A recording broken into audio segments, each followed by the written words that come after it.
It's been 53 days since Harvey Weinstein was first accused of being a serial sexual harasser and predator, setting off a wave of misconduct allegations that swept away actors, directors, comedians, journalists, tastemakers, restaurateurs, technologists, and, of course, politicians.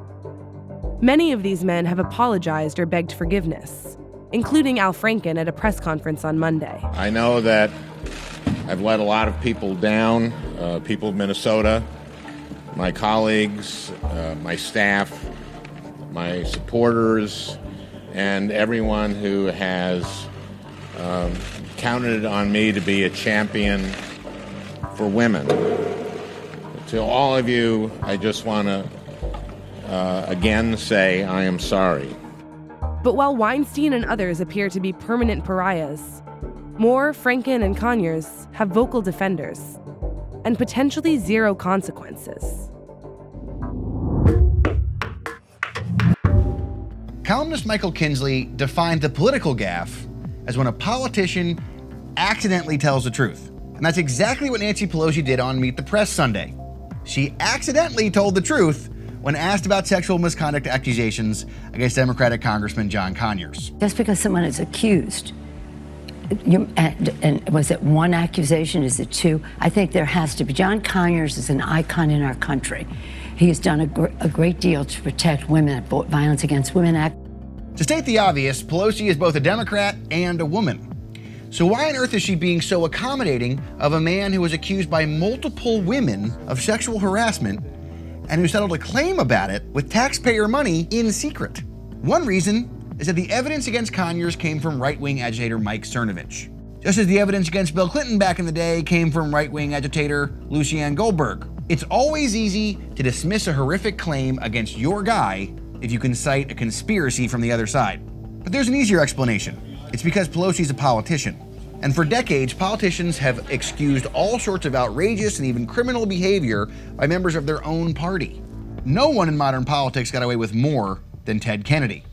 The death of Mary Jo Kopechne, a Kennedy aide who died in Senator Ted Kennedy's car. Beyond the whole leaving woman to die Chappaquiddick thing, there were numerous stories of Senator Kennedy misbehaving with women, often while drunk and often in public. He didn't really suffer any political consequences, and he died the so-called liberal lion of the Senate. In 1991, not a single Republican on the Senate Judiciary Committee voted against Clarence Thomas. He spoke about acts that he had seen in pornographic films involving such matters as women having sex with animals. Despite the fact that if you believe Anita Hill, he engaged in the very textbook definition of sexual harassment while heading of all things, the Equal Employment Opportunity Commission. And no Republican voted to oust David Vitter in 2007 after he confessed to using prostitutes. It's pretty simple, really. These guys, and it's always guys, remain beyond real consequences precisely because the politics itself has become so consequential. For example, Alabama is a lock to turn red again in 4 years when the next Senate election rolls around. But Senate voting margins are so tight right now that no one wants to concede the special election battle over Roy Moore and lose a future war over the Supreme Court seat or a tax bill. Conyers is in one of the safest, bluest seats in the country, but no one wants to squander his decades of accumulated power. And so Pelosi, Trump, and almost everyone else, they rationalize. Almost everyone else. In 1995, Republican Senator Bob Packwood was forced to resign after it was discovered that he was a secret groper and harasser. Republican Senator Mitch McConnell was on the Senate Ethics Committee at the time, and he was pretty key to pushing a resistant Packwood out the door. This is how McConnell described that whole mess during the height of the Clinton impeachment brouhaha. Republicans had to choose between retaining the Senate seat or retaining our honor. I believe the women, yes.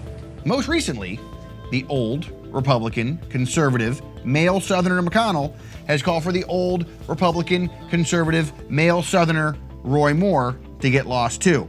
It's not clear yet how Democrats are planning on rationalizing that one.